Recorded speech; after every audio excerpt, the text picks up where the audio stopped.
Assalamu алейкум. Ооба. Жеңишти мылтыктан бери эле күтүп жүрөбүз. Жалпы ынтымак командасы деген ушу баардык областтагы ушу ынтымак командасынын көрөрмандары күтүп жүргөн жеңиш болчу. Кудайга шүгүр, биз реванш алабыз деп жүргөн командалардын экөөнө тең жолуктук. Экөөнөн тең алдыңарбы? Экөөнөн тең реванш алып утуп азыр Сибирь ушу ынтымак командасынын көрөрмандары менен бөлүшүп турабыз. Жакшы буюрса. Негизи бул турнирде Нуржан баягы 2017-жылдарга кайтып келгендей болду да. Көп баягы 21 март чейинки оюндан кийин Нуржан ушинтип эле заштага өтүп кетеби деген сыяктуу ойлор болгон.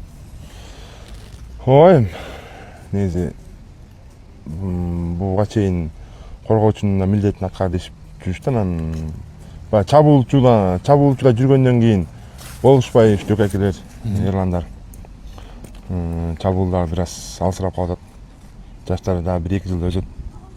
Чабуулга ойно дешти. Чабуулга ошо өзүм райондо чабып жүргөн атты алып келип көрдүм чабуулга. Албетте бул өзүбүздө болуп жаткан, өзүбүздүн кичи мекенибизде болуп жаткандан кийин ушунча эл ынтымак командасын сүйрөп келип атты. Баягы көлдө же башка болгондо албетте барып атты, бирок көрөрман деген теңме-тең болуп атты да алдатачы. Бул жерде бир 80% ушу ынтымак командасын колдоп атты окшойт. Анткени көп эле талас эл болгондуктан ошонун ишеничин үмүтүн акташ керек болду. Меники ошол ой болду. Биринчи ой ошол болду. Анан кийин команданы ишеничин акташ керек болду. Чабуулдогондон кийин гол салыш керек болду, алгамак салыш керек болду. Ошого жараша атымда билип берди. Бүгүн бир улак. Ооба. Бүгүн бир улак. Мисалга, мурунку оюнда достук менен оюнда мындай карай турган болсок, мындай болуптур да. Көбүнесе Эдилжан менен сен иштепсиң да. Мында байкасак ошол тактиканы тигилер ушул тактиканын үстүнөн иштептир да. Ооба. Сезилдиби силерге эле? Ооба.